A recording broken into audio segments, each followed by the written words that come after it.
Franck, pour ce commentaire. On va élargir nos échanges aux autres acteurs. William, bonjour. Eric, bonjour. Bonjour. Bonjour. Allez, on aura deux axes de discussion. On va d'abord aborder la question liée justement à la décision de la Cour constitutionnelle, après justement l'actualité du jeudi dernier, puis après on va projeter un peu ce que je dois dire, les partis politiques et la vie politique nationale en général donneront comme aspect pour les tout prochains mois ou années, si vous voulez. Loris, surpris par la décision de la Cour ou pas? J'avoue que je suis un peu surpris, je l'avoue, ça je le dis franchement. Pourquoi surpris? Parce qu'il y avait certains points sur lesquels je m'attendais à ce que la Cour voit un peu plus la profondeur des récriminations qui sont portées par les requérants. C'est vrai que déjà au niveau des requérants, il y a certains qui ont été directement déboutés, tout simplement parce qu'ils n'ont pas la bulletin nécessaire pour pouvoir formuler des requêtes en la matière. Mais pour ceux qui ont été, pour les requêtes qui ont été acceptées, il faut déjà voir par rapport surtout le système, comment on appelle la période de qu'est-ce que je vais que je raconte n'importe quoi. Non, et par rapport à l'accord de gouvernance, voilà, merci. Par rapport à l'accord de gouvernance, c'est vrai que on a eu certaines expressions pour pouvoir justifier, dans le même temps qu'on sait qu'il y a l'article 32 alinéa 2, je crois, l'article 32 alinéa 2 qui, d'une certaine manière, interdit, fait interdiction aux partis politiques, les accords d'alliance, les alliances de partis politiques et tout ça. La Cour est revenue. J'avoue sincèrement que sur ce point, j'ai été un peu surpris parce que dans le même temps qu'on refuse les alliances de partis politiques, la Cour explique d'une certaine manière que oui, ici, quand on parle d'accord de convergence, de gouvernance, ce n'est pas une alliance de partis politiques. D'un côté, il y a des partis qui vont ensemble à une liste consensuelle, et de l'autre côté, chacun va avec sa liste d'une certaine manière. Bon, c'est vrai que ce sont les explications de la Cour, et des explications qui peuvent être aussi interprétées d'une autre manière, mais la décision de la Cour étant sans recours, nous sommes obligés de ne qu'accepter. Mais pour l'instant, je pense que jusque-là, il y a encore des aspects qui sont un peu mal compris à mon niveau. On verra comment, dans l'applicabilité, parce que c'est ça le plus important aujourd'hui, c'est l'applicabilité de cette loi qui fera que, est-ce que la Cour avait vraiment raison de l'accepter en l'état ou pas? William? À la question de savoir si je suis surpris ou pas. Oui. Non, il y a une partie du raisonnement du juge qui m'a surpris, ça je l'avoue. Il y a des questions sur lesquelles le juge a pu me convaincre peut-être. Ou est-ce qu'il vous a surpris? Ou est-ce qu'il vous a convaincu? Sur la question du parrainage, le raisonnement du juge pour moi, c'est un revirement jurisprudentiel. Je ne sais pas si je suis qualifié à observer les choses de la sorte. Quand le juge dit que le parrainage n'est pas encadré, mais qu'après, il revient dire dans son motif d'après que la loi n'encadre pas le parrainage, mais fixe le cadre de son exercice. Ce n'est pas une liberté absolue, alors qu'on sait ce que la Cour constitutionnelle, l'institution constante, sa composition dépend peu de ses décisions. Elle est censée être la garante, quelle que soit sa composition de la constitutionnalité de nos lois, de la garantie des libertés fondamentales et également du bon fonctionnement régulateur, du bon fonctionnement des institutions. Sur cet aspect, je crois que je n'ai pas pu être convaincu par l'argument de la Cour. Mais quoi qu'on en dise, qu'à cela ne tienne, la Cour a dit le droit. Parce que c'est elle qui est en droit de fixer selon les normes qu'elle juge importantes et selon les prescriptions qui lui tiennent à cœur. C'est la Cour qui est en droit de renvoyer dos à dos les requérants, qu'ils soient députés à l'Assemblée nationale du Parti Les Démocrates ou qu'ils soient des citoyens, bien que n'ayant pas la qualité de saisir la Cour en cette matière. C'est le droit que la Cour a dit, c'est son droit que la Cour a dit, quitte à être d'accord selon les lectures politiques ou pas. Parce que, vous savez, ce qui est très délicat dans le travail de la Cour constitutionnelle, c'est que le droit que la juridiction constitutionnelle dit renvoie à l'activité politique. Et l'activité politique, nous savons Nous savons ce que c'est. La Cour, en raisonnant par exemple sur le parrainage avec une loi inférieure à la Constitution comme la Charte des partis politiques, en raisonnant sur le système partisan, j'ai senti une Cour dans des arguments beaucoup plus politiques que juridiques. C'est une perception qui est mienne. Tous ne pourront peut-être pas l'épouser, un peu comme je peux ne pas être d'accord avec la lecture que X ou Y ferait de cette décision. Mais bref, quoi qu'on dise aujourd'hui, c'est la décision du juge constitutionnel. Retour à la scène politique, parce que sa décision renvoie justement à retourner sur les chevaux et mener la vie politique de tout temps. Eric? Je pense que dans la globalité, la Cour a rendu sa décision à la lumière de notre Constitution. Moi, je n'étais pas dans une quelconque position. Je savais d'une manière ou d'une autre, même si la Cour avait déclaré certaines dispositions contraires à la Constitution, ça restait une décision, justement. Et donc, ce n'est pas parce qu'à l'arrivée, ce que certains attendaient comme rejet, n'est-ce pas, que la décision de la Cour en soi n'est pas conforme à la Constitution. Je pense qu'après, dans le discours politique, on peut comprendre que chacun dans sa position veuille avoir un discours qui l'arrange d'une manière ou d'une autre. Je pense que quand on feuillette un peu point par point les décisions rendues par la Cour sur le parrainage, vous verrez qu'on a davantage motivé, n'est-ce pas, la Cour a motivé sa décision en précisant qu'elle ne met pas fin justement au caractère individuel des parrains. Je lis rapidement quelques arguments. Qu'il s'ensuit qu'un parti politique est doté d'une ligne constituée par l'ensemble des règles à l'effet de conquérir et d'exercer le pouvoir politique. Qu'acte politique grave destiné à avaliser un candidat à la candidature, le parrainage est non seulement un filtre destiné à réduire les dépenses électorales, mais à permettre au seul candidat méritant et qualifié de briguer le suffrage des électeurs, qu'il contribue à l'avènement de formations politiques fortes, durables et favorise des débats sereins sur la vision et les projets de société, qu'ainsi la ligne du parti doit l'emporter sur les ambitions individuelles, que le détenteur du pouvoir de parrainer étant d'abord le militant d'un parti politique, il conserve certes sa liberté, mais ne peut en jouir dans le cadre du parrainage qu'en conformité avec la vision et les valeurs de sa formation politique. Qu'au surplus, le Code électoral dans sa version issue de la loi 2019-43 du 15 novembre 2019 n'a pas encadré l'acte de parrainage, contrairement à la réforme de 2024 qui instaure la cohérence entre les engagements et les actes politiques.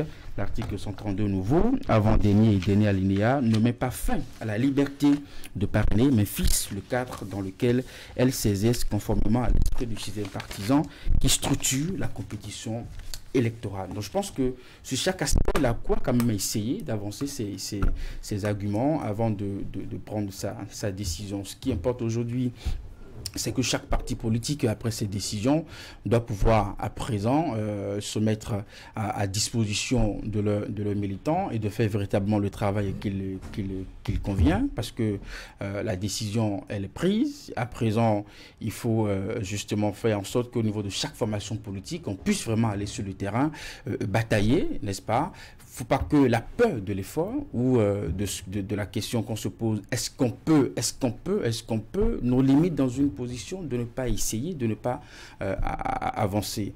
Tout compte fait, moi j'estime qu'on ne demande pas autre chose aux formations politiques que ce qu'elles font déjà dans leur existence. Elles sont appelées à aller convaincre des électeurs, elles sont appelées à animer la vie politique, elles sont appelées à conquérir le pouvoir. Et donc, dans ce qu'on leur demande, c'est toujours dans le code, justement, de pouvoir véritablement animer la vie politique.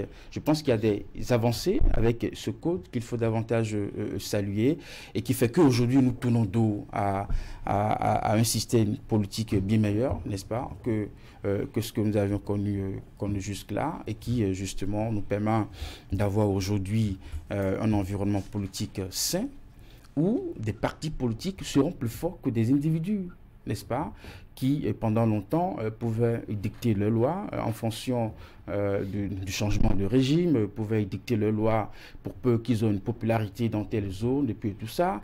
Et leur personnalité écrase les formations politiques. Or, la loi a consacré les formations politiques pour animer la vie politique et non des individus. Eric? Franck. Oui, vous savez, pour les quelques cours que j'ai reçus en fac de droit, moi j'ai toujours trouvé que le droit est trop complexe. Le droit parfois vous lance dans un champ où vous ne vous retrouvez pas. Vous voyez, il suffit d'une virgule ou d'un mot qu'on a amené, placé dans une disposition et ça change tout. C'est cela qui permet aux individus, aux citoyens ou même aux sachants de vous interpréter parfois la loi, ce que dit la loi, mais également l'esprit de la loi. Lorsque, par exemple, l'argument de certains, on estime que il y a eu des arguments beaucoup plus politiques que juridiques, par exemple, lorsque vous allez rencontrer peut-être ces sages de la cour, ils vous expliqueront que tout cela tire sa source de la loi et vous donneront leur argument. Un autre sachant vous dira autre chose, mais qui tire sa source de la loi. Donc c'est beaucoup trop complexe pour moi et je me dis que les ennuis que nous avons souvent dans l'interprétation des décisions, parce que de mémoire de Béninois, il n'y a jamais eu une décision de la Cour qui n'ait fait objet de critique, qu'on me donne une seule. C'est-à-dire de critique, de commentaires. On dit, la Cour a dit le droit, il n'y a pas de recours, mais je pense que il y en a toujours eu depuis que, en tout cas moi j'ai été... C'est la démocratie. Voilà, donc depuis que j'ai été éveillé, même si la Cour d'Ossa allait dans un autre sens, nous allons encore avoir des commentaires sur... La Cour Sosa allait encore dans un autre sens, les commentaires suivants. C'est pour dire que c'est parfois le droit même qui nous emmène sur ce terrain-là et qui ne nous départage pas finalement quand il s'agit d'interpréter la loi, de faire ci et de faire ça. Mais dans la globalité, moi je pense que la décision que la Cour a rendue, beaucoup de personnes auraient voulu que sur certains aspects, que la Cour puisse trancher d'une autre façon. Mais d'où est-ce que nous avons quitté? Nous avons quitté l'injonction de la Cour, c'est-à-dire de régler la question de l'égalité, de la légitimité, de la légalité des parrains. Lorsque je parcours la décision aujourd'hui, c'est que c'est chose faite et c'est déjà bien que nous ayons déjà cet acquis. Ce sont les autres dispositions qui sont arrivées, les autres amendements qui sont arrivés dans la relecture du code électoral qui ont posé problème, mais également certaines attitudes que les députés ont dénoncées. Ça, je mets ça dans le compte des pratiques parlementaires que eux-mêmes, ils devraient trouver les moyens de résoudre à leur niveau. Parce que lorsqu'on me dit, par exemple, que lors de la suspension, le président de la commission des lois est revenu avec d'autres amendements, à une vitesse, disons, de croisière. Il a fallu l'intervention du président de l'Assemblée nationale. Ça, c'est je me dis que c'est leur problème là-bas qu'ils doivent chercher à résoudre. Lorsque le document au niveau de la Cour constitutionnelle, je pense que c'est l'interprétation que la Cour en a fait. Malheureusement, on ne peut plus faire de recours. Je me demande si il y a d'autres marges de manœuvre pour revoir encore les choses. Seuls les sachants nous le diront. J'ai écouté le député démocrate qui a dit qu'ils vont user d'autres moyens de droit pour essayer de faire changer les choses, de revoir un peu la teneur de ces amendements, de ce qui a été apporté à la Cour. Je ne sais pas comment ça va se passer, mais ce qui est sûr, la loi est là. Et, comme je l'ai dit, le plus dur commence pour les partis politiques. Parce que, vous vous rappelez, la loi de 2019 qui a permis d'aller aux élections, il y a eu beaucoup de critiques. Mais les partis politiques se sont alignés après. Même ceux qui sont les plus critiques en la matière ont pu participer aux élections, ont pu aller à la compétition avec cette loi-là. Donc moi je me dis qu'il faut maintenant prendre son bâton de pèlerin, commencer par se préparer parce que les démocrates, je sais qu'ils aspirent à la conquête du pouvoir pour exercer le pouvoir d'État, que le président sorte de leur parti.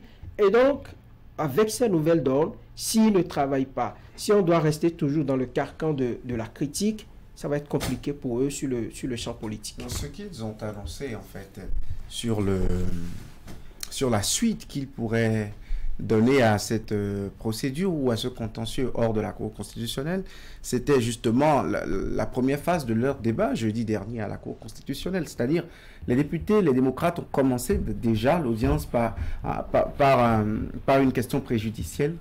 Ils ont trouvé que, en fait, la loi, quelle était la loi qui a été transmise au président de la Cour constitutionnelle ou à la Cour, à l'office de la Cour, que eux, jusque-là, ils n'ont jamais eu copie d'aucune mouture de la loi finalement votée qu'ils ont adoptée au Parlement. Et on a assisté à ce, je l'appelle malheureux incident de la démocratie, que ce soit le greffier de la Cour constitutionnelle sur instruction du président de la Cour constitutionnelle qui donne à des députés copie de la loi qu'ils ont votée eux-mêmes à l'Assemblée nationale. Et c'est là qu'après suspension sur suspension, quand ils sont revenus, ils accusaient littéralement le président de l'Assemblée nationale d'avoir transmis au président de la République qui ensuite a envoyé à la Cour pour contrôle de constitutionnalité une loi qui ne reflète pas les vrais débats ou les dispositions qui ont été adoptées à l'Assemblée nationale. C'est là que le représentant de l'Assemblée nationale a dit au président de la Cour très sincèrement, si vous accusez le président de l'Assemblée nationale d'avoir apposé sa signature sur une loi qui n'est pas ce qui est adopté, inscrivez alors, agissez en justice alors dans une procédure d'inscription en faux. Donc c'est là que, après, Éric Rouleté dans son entretien au soir de la décision, quand il donnait ses premières impressions, n'a pas hésité à nous dire, nous professionnels des médias, attention, que eux, ils n'ont pas fini cette procédure. Ils continuent de dire, mordicus, que les articles 37, 41 et 41 de ce qui leur a été remis par la Cour constitutionnelle ne sont pas les dispositions adoptées à l'hémicycle. Et la Cour reconnaît même dans sa décision que l'article 42 dont il parle, qu'il querelle, n'est pas présente. Cet article n'est pas présent, pardon, dans la loi. Bon, moi, une procédure de faux en écriture publique, après tout ce que nous avons eu comme débat autour de ce code électoral, pour encore nous monopoliser, moi je pense que si j'avais un conseil à donner aux démocrates, c'est qu'on range cette procédure-là de côté plutôt. C'est valider l'irresponsabilité et le manque de sincérité. On ne peut pas voter une loi à l'Assemblée. Non. Est-ce que vous avez lu le raisonnement du juge? Est-ce qu'on peut voter une loi à l'Assemblée nationale, les députés peuvent voter une loi à l'Assemblée nationale et que la Cour constitutionnelle valide un autre texte? Ça n'a pas de sens. On ne peut pas se taire là-dessus. Je suis parfaitement d'accord avec vous. Ils peuvent, moi c'est un conseil que je donne, ils peuvent continuer la procédure comme ils peuvent ne pas l'aboutir. Parce que moi je trouve qu'il y a mieux à faire sur cette loi au lieu d'une inscription, d'une procédure en faux en écriture publique. Moi je pense plutôt que au niveau de cette loi, point par point, la Cour, sur un contrôle de constitutionnalité, s'assure juste de la conformité avec la Constitution, même si je pense que la Cour, au-delà de l'esprit de la Constitution, a été animée cette fois par l'esprit du système partisan et de tout le vent de réforme.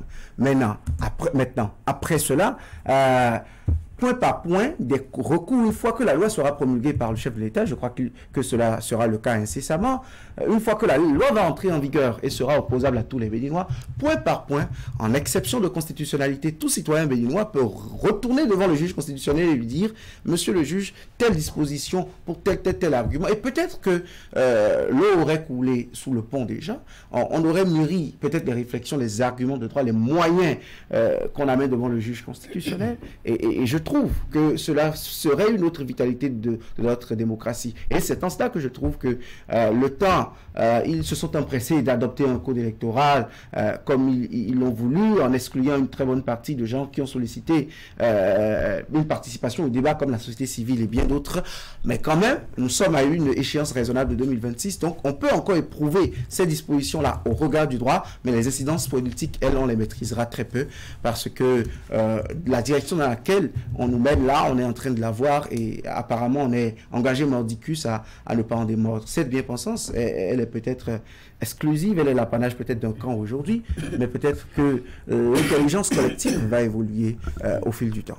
Sur l'accusation que portent les démocrates sur la version du document qui a été utilisé à la Cour, je pense que justement, moi je les encourage à pouvoir utiliser tous les moyens dont ils disposent, juridiques, n'est-ce pas, pour justement disposer d'une réparation. Dans une démocratie, c'est ce qu'on fait. Encore que, en tant que parti politique, ils doivent pouvoir aller expliquer à leurs militants, n'est-ce pas, ce qu'ils ont fait en son temps, quand ils ont constaté ce qu'ils sont en train de dénoncer. Dès lors qu'ils ont des éléments de preuve, justement, qui attestent leurs accusations. Je pense que nous sommes dans une démocratie, nous avons des institutions qui fonctionnent, même si pour pour l'honorable député que j'ai entendu ce matin qui estime que nous sommes dans une république où les institutions sont ce qu'elles sont et puis tout ça, moi je les encourage justement à aller chercher, n'est-ce pas, comment on dit, la justice sur ces accusations. Parce que comme l'a fait savoir Tanguy, c'est quand même irresponsable. Enfin, que dans un État, qu'on nous parle de ce que le document qui a été voté à l'Assemblée nationale n'est pas le même, qu'il soit à la Cour constitutionnelle. Donc si, au niveau du Parti des démocrates, on a des éléments de preuve sur ce qu'on avance comme accusation, comme eux-mêmes ils l'ont dit, qu'ils utilisent tous les moyens légaux qu'ils ont à leur disposition. Qu'est-ce qui va changer maintenant avec cette loi sur la scène politique nationale, dans l'univers politique national, le riche? Oui, il y a beaucoup de choses qui vont changer et déjà, vous le savez, on parle déjà d'accord de gouvernance qui est là et on a vu récemment, je crois, le week-end écoulé, la semaine écoulée, la FCBE et puis les démocrates qui est déjà s'acoquinent d'une certaine manière, même si on sait que pendant longtemps, ils se sont donné des coups de poing d'une certaine manière. Et il faut aussi reconnaître que c'est maintenant que s'instaure le vrai travail sur le terrain. Il y a un challenge de haut de taille qui attend chacune des formations politiques, qu'elles soient petites ou grandes, parce qu'à travers cet accord de gouvernance, justement, il y aura beaucoup de travail sur le terrain et les circonscriptions électorales dans lesquelles il y avait certaines formations politiques qui étaient quasiment inexistantes doivent nécessairement maintenant être investies. D'une certaine manière, c'est une manière de demander aujourd'hui à toutes les formations politiques d'être pratiquement à 100% présentes dans toutes les circonscriptions électorales, sinon dans tous les hameaux pratiquement, parce que le travail, les 20% qui sont en instance là actuellement, ce n'est pas un jeu d'enfant. Parce qu'avec 10%, on sait ce que ça a donné pour les élections législatives dernières. On sait un peu le travail qui a été fait par certaines formations politiques, mais qui n'ont pas pu atteindre même ne serait-ce que 2%. Aujourd'hui, nous sommes à 20%. De toute façon, il y a un gros travail qui se mène et cela va aussi demander la recomposition, la reconfiguration au niveau de l'organigramme de chaque parti. Tout simplement parce qu'il y a des partis qui, à des moments donnés, n'étaient vraiment pas représentatifs dans certaines contrées. Aujourd'hui, maintenant, ces partis doivent beaucoup plus travailler avec les militants à la base, être beaucoup plus présents. Et l'avantage qu'il y aura dedans, c'est que ces partis seront beaucoup plus au fait des difficultés des populations. Franck. Oui, avant de répondre à votre question, j'ai envie de dire que sur quelle base la question de ces articles qui se sont retrouvés miraculeusement dans le code électoral, sur quelle base les députés démocrates l'ont décelé? Parce que vous n'avez pas eu la copie de ce code-là, sorti de l'Assemblée, on vous l'a distribué, ou on vous l'a procuré à la Cour constitutionnelle, et c'est là que vous décelez qu'il y a des articles qui ne figuraient pas. Mais ils ont participé au débat à l'Assemblée nationale. Oui, mais ils ont dit... Ils n'ont pas perdu la mémoire, hein. Oui, ils savent ce qu'ils ont dit aussi. Il y a eu des échanges.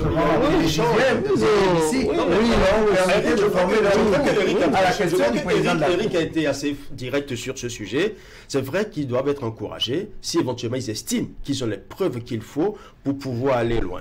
Mais maintenant, est-ce que le débat aujourd'hui se pose encore, puisque la loi a été votée déjà? Et maintenant, il faut passer à l'autre étape. L'autre étape, c'est de vouloir maintenant commencer par aller beaucoup plus à la conquête de l'électorat. Ils veulent s'assurer que l'étape actuelle est bien franchie. Alors, moi, je pense que ce qui va changer maintenant, c'est le travail sur le terrain. Et sur la question, j'ai envie de dire au président de la République de libérer un peu l'activité politique. Parce que même dans le rang de la mouvance, vous voyez, les gens se plaignent.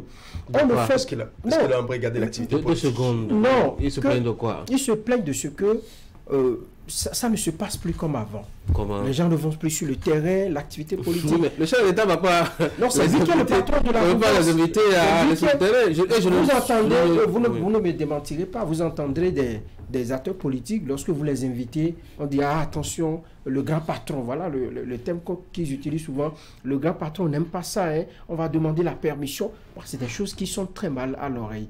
Et lorsque vous les voyez, c'est ce qui a fait que vous allez voir que dans certaines circonscriptions, les démocrates ont fait de bons scores. Par exemple, dans la 8e, les gens ne s'étaient pas trop investis parce que tout le monde dit, Patrice, je ne sais pas si c'est lui-même qui donne ses instructions, le chef n'aime pas ça, et si on fait ci, il faut que je prenne disons la permission, je prenne l'aval. Le système partisan ne doit pas confiner les acteurs politiques, ne doit pas les empêcher d'aller sur le terrain. Ils seront contents de ce que je dis là, parce qu'eux-mêmes, ils ont envie d'aller sur le terrain. Envie d'aller sur le terrain, c'est qu'ils aient les moyens d'aller.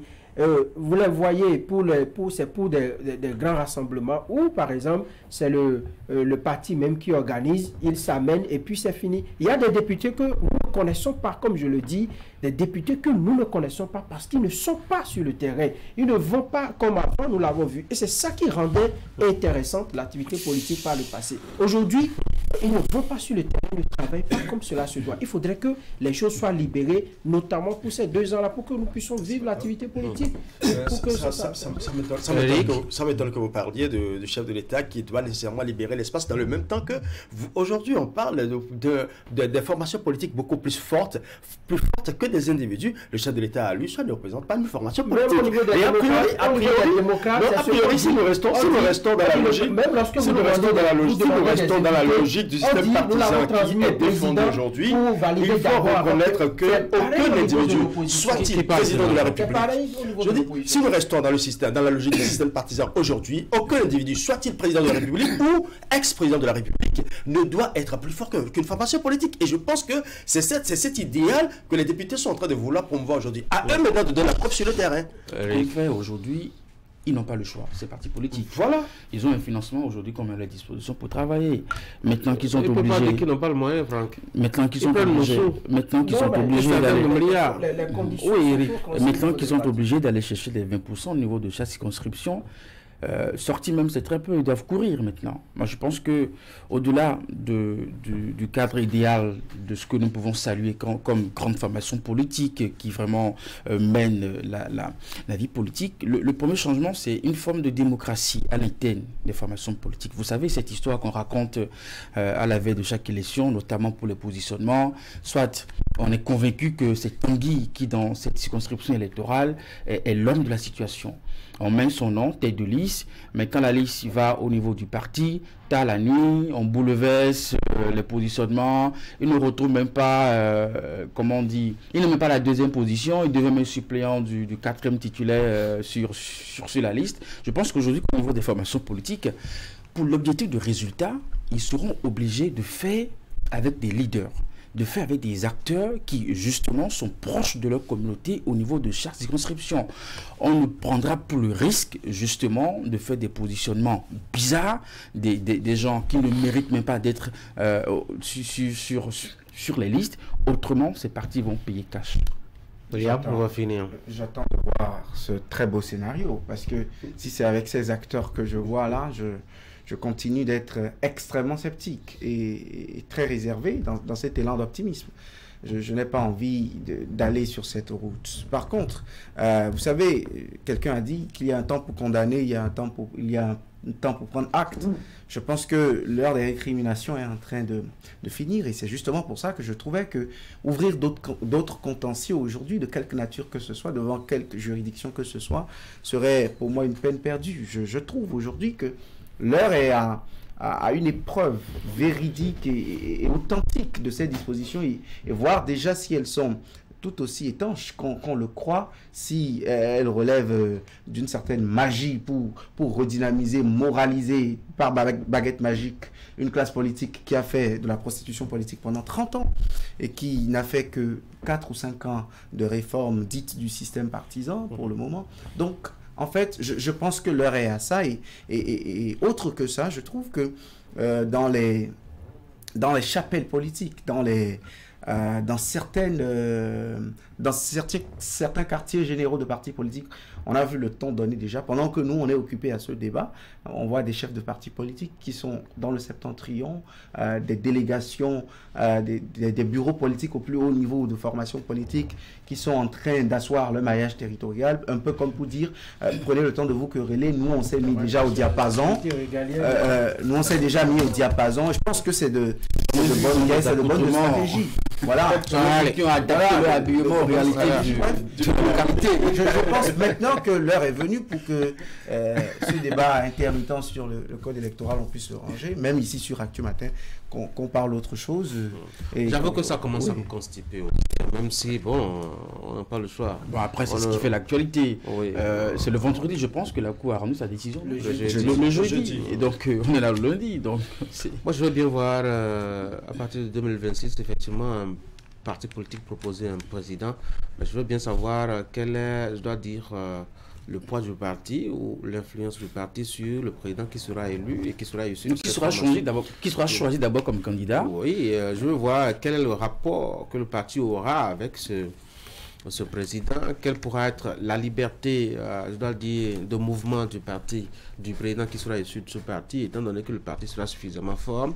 Parce qu'on a vu un peu les exemples, notamment en Afrique du Sud, où le parti très très fort arrive parfois à contraindre le président à une démission.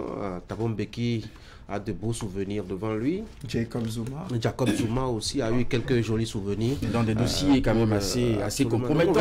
Un peu dans des dossiers assez compromettants. Le rapport entre ce président et les partis politiques et voir si c'est possible qu'un président issu d'un parti politique continue d'être membre du parti politique, ou s'il peut démissionner, ou s'il doit démissionner. S'il démissionne, est-ce qu'il peut après adhérer à notre parti politique quand il aura fini ses mandats? Enfin, je veux bien voir ce qui va se passer. On attendra et on priera Dieu de nous donner, je crois, ça c'est même trop demandé. Que les bureaux politiques des partis aient la possibilité de faire des listes de candidatures qui partiront à la Sénat et qui seront directement soumises aux Béninois. Dans le contexte béninois, vous y croyez? C'est ce qu'on dit, on attend de voir, parce que c'est à ça qu'on nous amène. C'est l'idéal qu'on nous fait miroiter aujourd'hui. On attend de voir. Hein. Et moi, je pense à ces éléments basiques. Vous êtes trop partis. Je n'ai pas envie d'être utopique, parce que les acteurs dont nous parlons, on les connaît. On a vu des candidats ou des membres des partis politiques qui ont démissionné juste à la veille des élections, tout simplement parce qu'ils estiment que tel devrait être positionné ou il aurait été positionné sur la liste. Et à la dernière minute, comme le dirait quelqu'un ici, le grand chef a demandé qu'on change et autre, tout ça. Mais en réalité, le grand patron a demandé qu'on change. Ne défamez pas son titre. De toute façon, on nous a mis au parti. Merci beaucoup. Faisons l'exercice et nous verrons ce que ça va donner. Je sais qu'à la fin de cette émission, je vais faire la grosse bagarre avec Hippolyte et la directrice par rapport au temps qu'on a pris. Mais bon, allez. Ils ont compris votre message déjà. Ils ont compris. De toute façon, je sors du studio, je cours vers ma voiture et je file à la maison pour éviter la grosse bagarre. Allez, bonne journée les gars. Mesdames et messieurs, vous allez suivre tout à l'heure. Le Bénin et l'actualité ces derniers jours avec la rédaction de Canal 3 Bénin et sous la plume et le rappel de Idriss Boukari. Juste après, vous suivrez la revue de presse. Moi, je vous souhaite de passer une très bonne journée. On va se voir demain à partir de 7h.